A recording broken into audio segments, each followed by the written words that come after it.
Journal sur Télésud, très heureuse de vous retrouver lundi 10 septembre. À la une, la colère des Maliens de France face à la lenteur politique et une crise qui n'en finit plus au Mali. C'était au cours d'une marche organisée à Paris ce week-end. Ils souhaitent une intervention militaire pour déloger les groupes islamistes.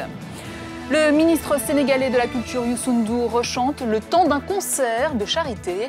100 millions de francs CFA, c'est le montant récolté pour venir en aide aux sinistrés des inondations à Dakar. Dans ce journal également, Yaoundé sous les eaux. Et puis une exposition à Paris interroge, un demi-siècle après les indépendances en Afrique, un regard citoyen par des jeunes de la diaspora à l'adresse de toutes les générations. 5 mois que la crise au Mali persiste, 5 mois que les groupes islamistes armés contrôlent le nord du pays. Aujourd'hui, la diaspora malienne à Paris dit stop. Une marche a été organisée dans le viseur l'immobilisme des politiques et leur réclamation est claire, une intervention militaire pour mettre fin à l'occupation des 3 régions du nord. Moïse Monkoro. Des boulevards Haussmann à Paris aux couleurs du Mali avec des manifestants en colère pour dénoncer la lenteur des politiques face à la résolution de la crise du nord du Mali.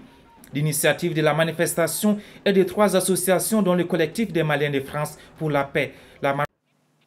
Et puis j'ajoute cette information qu'on a apprise dans la journée. Au nord du Mali, un chef algérien d'Al-Qaïda au Sahel a été tué dans un accident de la route entre Gao et Tombouctou. Nabil Abou Alkama coordonnait les actions d'Al-Qaïda dans le nord Mali. Épuisés mais vivants, c'est la situation des otages français toujours au Niger.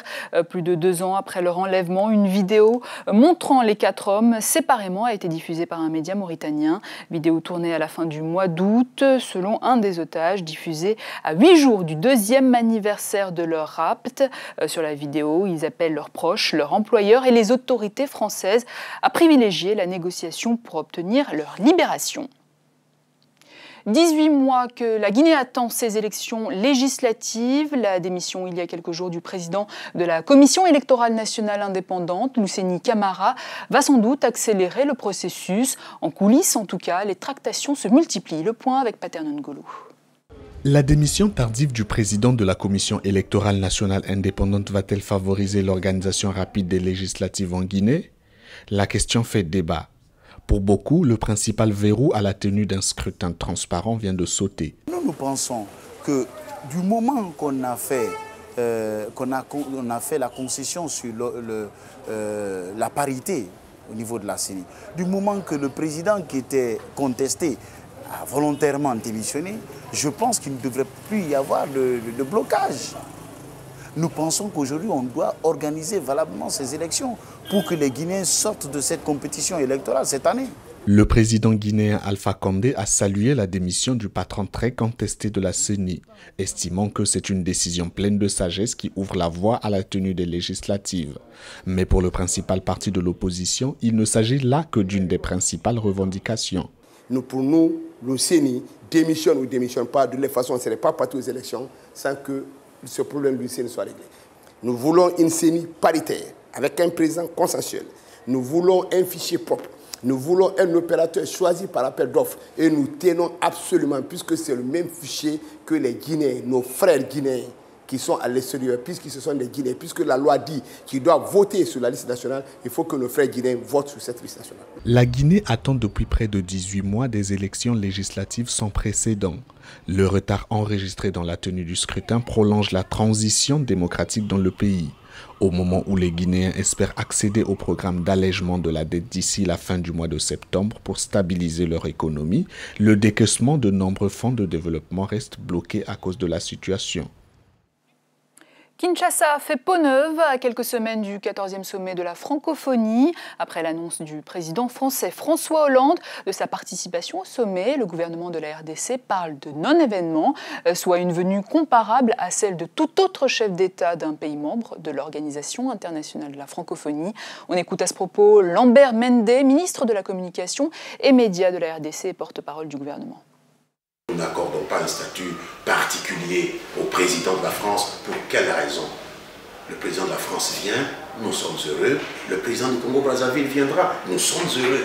Pourquoi voulez-vous que la venue de François Hollande soit jugée différemment par nous que la venue du président du Gabon ou du président de la Côte d'Ivoire? Ce sont des chefs d'État ils représentent le peuple qui sont en amitié avec la République démocratique du Congo. Donc il ne faut pas qu'on essaye de nous faire revivre cette espèce d'esclavage mental, de colonisation mentale qui ferait que la venue de François Hollande soit jugée différemment par nous que la venue d'autres chefs d'État. Donc pour nous, ça n'était même pas un problème, c'est l'opposition qui s'est pris à s'enivrer de l'éventualité de la non-venue de François Hollande. Il serait venu, il ne serait pas venu, le Congo serait resté toujours le Congo. Voilà, plus d'une semaine que le nord du Cameroun fait face à de fortes pluies. Bilan officiel à l'heure actuelle, 14 morts et de nombreux disparus. Plus de 2500 personnes ont été forcées d'évacuer leur habitation, alors que les autorités sanitaires craignent la multiplication des cas de palu ou la propagation du choléra. Une mission d'urgence a été mise en place. Correspondance Mélanie Beteb. Partout tout autour du lac Maga et sur les abords du fleuve Logon, l'eau a ravagé tout sur son passage. Les populations ont dû s'enfuir précipitamment pour se mettre à l'abri dans des cabanes de fortune. Leurs maisons construites en terre ont disparu sous les eaux. Quand on a ouvert le pont Vric, l'eau a commencé à couler rapidement, très rapidement. En 10 minutes, l'eau a inondé toutes les concessions. Ce qui a causé ça, les canons ne sont pas curés et les herbes ont envahi les canons. C'est la cause principale des inondations. La puissance des eaux a même entraîné l'effondrement d'un remblai d'accès à un dallo sur l'axe routier Ngaroua-Gaoundéré. Conséquence, la route est coupée, des transporteurs venus du nord ne peuvent atteindre le sud du pays et vice-versa. Un comité de crise a été mis sur pied pour trouver des solutions rapides. Le gouvernement central de Yaoundé a dépêché le ministre de l'administration territoriale et de la décentralisation pour porter aux sinistrés les produits de première nécessité. Jour et nuit, il parcourt les zones sinistrées. Nous avons pu noter notamment les problèmes d'abri, les problèmes de délocalisation éventuelle qu'appelle cette situation, dans la mesure où des sites qui sont occupés par les populations sinistrées sont des sites non édificants pour la plupart. La situation n'est pas toujours maîtrisée jusqu'à présent. On craint que des maladies hydriques ne viennent empirer les choses dans cette zone de savane où les pluies sont très rares, mais lorsqu'elles tombent, comme c'est le cas ces jours, les dégâts sont nombreux et les morts aussi. Le comité de crise parle de 14 morts et de nombreux disparus. Ce bilan pourrait s'alourdir. Des milliers de sans-abri, des habitations détruites également à Dakar, conséquence des inondations de ces dernières semaines. Pour aider les populations sinistrées et collecter des fonds, des ténors de la musique ont initié le projet Voix solidaire. Pour l'occasion, l'actuel ministre de la Culture et du Tourisme, Youssou N'Dour, a tenu à reprendre le micro sur scène. Nian Diouf. 4 grandes voix de la musique sénégalaise ont fait orchestre commun pour un concert de solidarité en faveur des populations victimes des récentes inondations à Dakar et dans d'autres régions du Sénégal. Des voix solidaires autour de l'ex-lead vocal de Super Étoile, Youssou N'Dour, actuel ministre de la Culture et du Tourisme.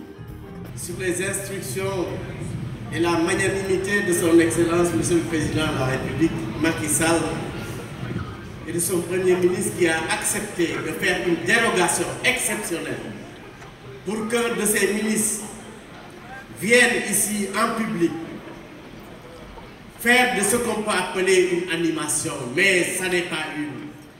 C'est simplement un cœur de générosité qui rythme aujourd'hui l'ensemble des cœurs des Sénégalaises et des Sénégalais. Aux côtés de Thione Seck, Ismaël Lô et Omar Pène, le ministre de la Culture et du Tourisme se félicite de la noble cause. Une occasion de jouer leur partition dans l'élan de solidarité nationale en faveur des sinistrés.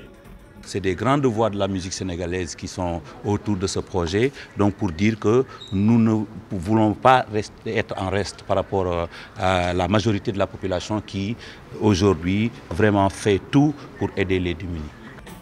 Ce projet caricatif vise 150 millions de francs CFA de recettes qui seront reversés aux victimes des inondations. Quelques 97 millions sont déjà collectés à l'issue du concert. Et puis si vous êtes de passage à Paris, sachez que l'exposition Diaspora et indépendance africaine continue sa plongée au cœur de l'histoire de l'indépendance de 17 pays africains sur le parvis de l'Hôtel de Ville. Une visite ludique et didactique où les regards français et africains s'entrecroisent sur fond de débats, concerts et animations. Paterno Ngoulou nous y emmène. Sur le parvis de l'Hôtel de Ville à Paris, 17 pays d'Afrique subsaharienne se sont donné rendez-vous. Choisi par l'association Esprit d'Ébène, il s'agit d'illustrer à travers une exposition le regard des jeunes de la diaspora française sur les indépendances africaines. D'avancer avec le patrimoine de nos parents pour ceux qui ont 2 parents africains et d'un parent pour des gens comme moi qui en ont qu'un. Voilà, le besoin de comprendre ses origines et d'avancer dans la vie en connaissant ses origines. Diaspora et indépendance africaine, c'est le thème choisi pour l'exposition. Ici se croisent les visions africaines et françaises des indépendances. Parler de l'histoire de l'Afrique en plein parvis de Paris, c'est une gageure. Et je pense que c'est très important pour les Africains de revisiter l'histoire, surtout pour la nouvelle génération. Parce que c'est la nouvelle génération qui doit apprendre son histoire, mieux se connaître pour mieux connaître les autres. Pour les participants, diaspora et indépendance n'est pas seulement un voyage vers les sources. C'est aussi un moment de découverte. Je suis contente qu'on puisse faire ce genre de piqûre de rappel pour certains ou faire découvrir aux personnes qui ne connaissaient pas.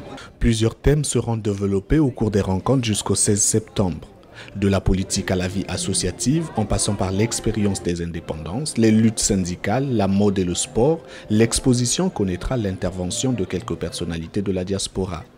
Après Paris, diaspora et indépendance africaine sillonnera la région parisienne puis toute la France, avant d'être exposée dans certains instituts français en Afrique. Et c'est ainsi que s'achève cette édition. Avant de nous quitter, voici l'une des informations principales développées dans ce journal. 3 collectifs maliens de France ont défilé ce dimanche pour dénoncer l'immobilisme de la CEDEAO et des politiques face à la crise au nord Mali. Les manifestants promettent de se battre jusqu'à la libération totale des 3 régions occupées par les groupes islamistes. Voilà, fin de ce journal. Merci à vous de nous avoir suivis. Ne bougez pas tout de suite. Le retour d'Ahmed Parezo, commande du JT Sport. Quant à moi, je vous donne rendez-vous demain pour une nouvelle édition. À demain.